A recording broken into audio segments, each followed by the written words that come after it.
दोस्तों, अमेरिका की कई सैटेलाइट्स बंद हो चुकी हैं और इसके पीछे वजह और भारत पर लगाया गया हैवी टैरिफ। असल में जियोपॉलिटिक्स में एक बात कही जाती है, वो ये है कि किसी भी देश को छोटा या फिर कमजोर समझने की गलती किसी भी देश को नहीं करनी चाहिए। कब किसकी कौन सी जरूरत पड़ जाए ये किसी को नहीं पता। भारत पर टैरिफ लगाने के बाद अमेरिका के अंदर इतना ज्यादा आर्थिक संकट पैदा हो गया है कि नासा जैसी बड़ी एजेंसीज को अपनी कई सैटेलाइट्स बंद करनी पड़ी। जानते हैं पूरी घटनाक्रम। दूसरी अपडेट भारत के तेजस MK2 से सामने निकल के आ रही है, जहां पर अमेरिका से मिलने वाले F414 इंजन पर भी सहमति बन चुकी है। तीसरी खबर भारत रूस फ्रांस से है, जहां पर एक संदिग्ध शैडो फ्लीट टैंकर फ्रांस से रवाना हो चुका और ये फ्लीट टैंकर भारत आना था। लास्ट अपडेट भारत के पड़ोसी देश चीन से सामने निकल के आ रही है, जहां पर चीन ने कुछ समय पहले ब्रह्मपुत्र पर एक बड़े डैम को बनाने का ऐलान किया था। भारत ने भी इसका तोड़ निकाल लिया है। आइए जानते हैं आज की इस वीडियो में सारे इंपॉर्टेंट अपडेट डिटेल्स में। यदि आपको हमारा काम पसंद आए, वीडियो को लाइक,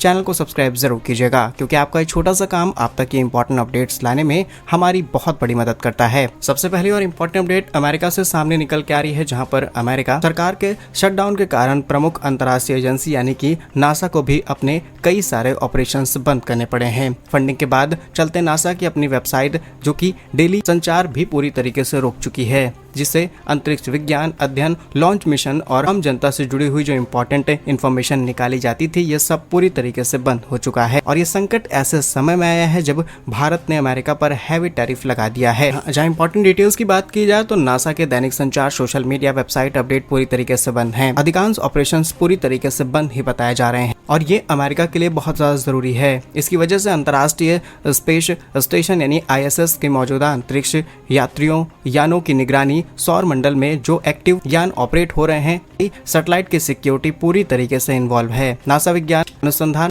इस प्रोग्राम जो कि चंद्रमा पर मानव मिशन और अन्य यूनिवर्सिटीज द्वारा जो एफिलिएटेड सर्विसेज हैं, वो भी पूरी तरीके से बाधित हो चुकी हैं। शटडाउन के कारण हजारों कर्मचारी बिना वेतन के छुट्टी पर हैं। वैसे में चाहता अमेरिका तो भारत से मदद ले सकता था।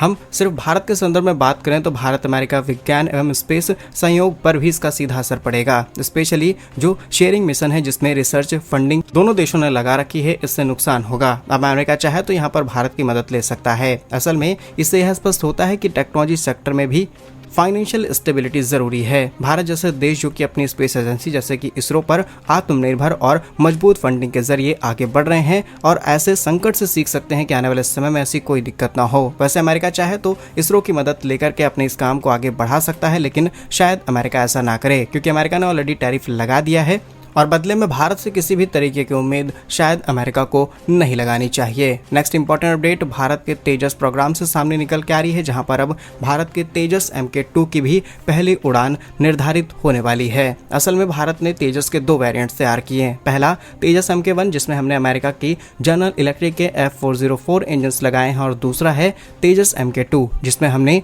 जनरल इलेक्ट्रिक के ही 414 इंजन लगाए। लेकिन ये एडवांस फाइटर जेट सिर्फ डिपेंडेंट नहीं रहा, बल्कि इस इंजन की डील के साथ हमने टेक्नोलॉजी ट्रांसफर की भी डील साइन की थी, जिसमें एटलीस्ट 80% टेक्नोलॉजी शेयरिंग थी और इनिशियली इसकी कॉस्ट लगभग $1 बिलियन थी। लेकिन आने वाले टाइम पे अमेरिका ने कहा है कि इसकी कॉस्ट को हम $1.5 बिलियन तक कर देंगे। फिलहाल भारत के स्वदेशी लड़ाकू विमान तेजस MK2 की डेट निर्धारित हो चुकी है। 2025 के बजाय 2026 के पहले क्वार्टर में इसकी उड़ान भरी जा सकती है। तेजस MK2 भारतीय वायुसेना के लिए 4.5 जनरेशन का medium weight fighter multi role विमान है, जिसमें जनरल इलेक्ट्रिक के 414 इंजन का इस्तेमाल किया गया है। इसमें एडवांस एवियोनिक्स जैसे देशी उत्तम रडार, जिसे भारत ने ही खुद से तैयार किया है, इनको इंटीग्रेट किया गया है। इलेक्ट्रॉनिक वॉरफेयर शामिल है। इसके अलावा ये सबकैट, जैगवार, डिसॉल्ट, मिराज 2000 और MiG-29 जैसे विमानों की जगह लेने के लिए भारत ने तैयार किया है। तेजस MK2 का प्रोटोटाइप तैयार होकर के रोल आउट हो जाएगा मार्च 2026 तक। इसकी पूरी संभावना है, जिसकी पहली उड़ान अप्रैल-जून 2026 के बीच में निर्धारित की गई है। विमान का डिजाइन मीडियम वेट यानी MWF के रूप में किया गया है, जो कि बेहतरीन प्रदर्शन और मनोवैज्ञानिक क्षमताओं के रूप से ऑपरेट होगा। फिलहाल तेजस MK2 में लगे हुए इंजन का पूरा नाम है general electric F414 INS-6 engine का इस्तेमाल हो रहा है, जो कि तेजस MK2 की तुलना में बहुत ज्यादा ताकतवर है और इसमें हम आसानी से देसी हथियार जैसे कि अस्त्रा, BrahMos, next generation cruise missile सब कुछ इंटीग्रेट कर सकते हैं। इस प्रोजेक्ट में 82% स्वदेशी शामिल है, यानी कि इस एयरक्राफ्ट को तैयार करने में जितना भी सामान इस्तेमाल होगा उसका करीब 82% हिस्सा भारत में ही तैयार होगा, जिसे हम इसमें लगाएंगे और इसे सिर्फ 82 पर ही नहीं रोकना बल्कि इसे 90% से लेकर के 95% तक पहुंचाने की पूरी तैयारी, और भारत इसमें सक्सेस भी हासिल कर लेगा क्योंकि पहला प्रोटोटाइप 82% के साथ तैयार होना है। वैसे तो कहा जा रहा है कि 110 से 120 विमानों का पहला बैच प्रोडक्शन के लिए तैयार है, बस इंजन सप्लाई चेन की क्लियरेंस मिलते ही हम इसके प्रोडक्शन को बड़े स्केल पर शुरू कर देंगे। वहीं भारत सरकार ने एक और प्रोजेक्ट पर काम करना शुरू कर दिया है, दैट इज HAL की मॉडिफिकेशंस की, यानी कि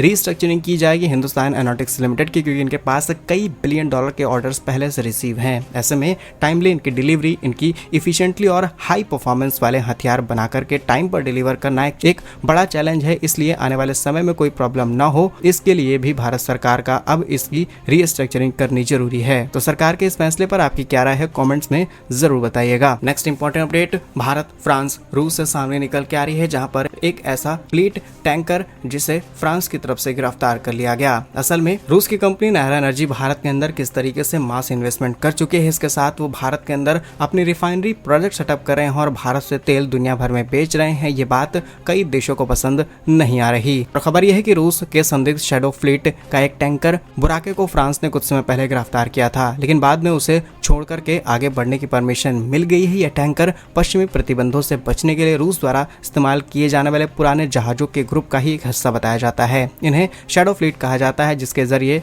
जहाज फ्रांस के पश्चिमी तटों के निकट बिस्के घाटी के आसपास दिखा, जिसके बाद फ्रांस की नौसेना ने छापेमारी करते हुए इसे तुरंत ब्लॉक कर दिया। यह टैंकर भारत के वाडीनार बंदरगाह पर पहुंचने के लिए रवाना हुआ था, जहां पर नायरा एनर्जी रिफाइनरी तक इसे पहुंचाना था। बाकी यूरोपीय देशों ने किस तरीके से रूस की नाक में दम कर रखा है, तमाम तरीके के प्रतिबंध से लेकर के तमाम जगह से चीजों को रोकने की कोशिश की जा रही है। रूस की संपत्ति को जब्त किया जा रहा है, लेकिन रूस फिर भी अभी तक शांत है। अब देखते हैं कि ये लड़ाई कहां पर जाकर के रुकती है, लेकिन इससे कहीं ना कहीं भारत के बिजनेस पर भी इम्पैक्ट पड़ा है। एटलीस्ट वो रशियन कंपनीज जो कि भारत के अंदर ऑपरेट करती हैं, डेफिनेटली उन्हें कई दिक्कतों का सामना करना पड़ रहा है। अगर ऐसा ही चलता रहा तो आगे चल के जो ऑयल भारत के अंदर आ रहा है, और पुतिन ने क्लियरली मैसेज दिया है कि अगर भारत ऑयल सप्लाईज को रोकता है तो डेफिनेटली भारत को 8 to 10 बिलियन US$ का नुकसान उठाना पड़ेगा हर साल, ये हमें साफ दिखाई देगा। नेक्स्ट और बहुत ही इंपॉर्टेंट अपडेट चीन से सामने निकल के आ रही है, जहां पर आपको पता होगा कि चीन ने कुछ समय पहले ये अनाउंसमेंट की थी कि वो अरुणाचल प्रदेश से पहले थोड़ी दूरी पर ब्रह्मपुत्र रिवर पर एक बहुत बड़ा डैम बनाने वाला है,